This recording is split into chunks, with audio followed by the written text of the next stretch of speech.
नारी में तो मसाले बहुत 13-14 मसाले डलते हैं। अब मैंने आपको वो बता दिया। अभी पिसवाने गया हुआ, खुद पिसवाते हैं हम, और ये नहीं कि पिसा हुआ ले लिया किसी से, अपने हाथ से पिसवाते हैं सब अपने सामने। अल्हम्दुलिल्लाह 1 नंबर मसाले हैं, सब घी 1 नंबर इस्तेमाल करते हैं, कोई चर्बी इस्तेमाल नहीं करते हैं, सही है ना।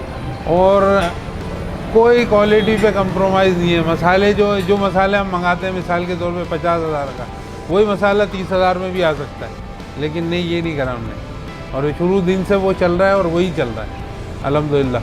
नारी, सादी नारी अभी हमने बढ़ाई है, 280 थी, 300 रुपये की सादी नारी। तड़का लगाएंगे तो 400 की हो जाएगी, सही है, देसी घी का तड़का। और फिर नली नारी अपना 500 रुपये की है, मगज़ नारी 500 रुपये की है। स्पेशल तसला होता है, एक सिंगल होता है, एक डबल होता है। सिंगल जो है 900 रुपये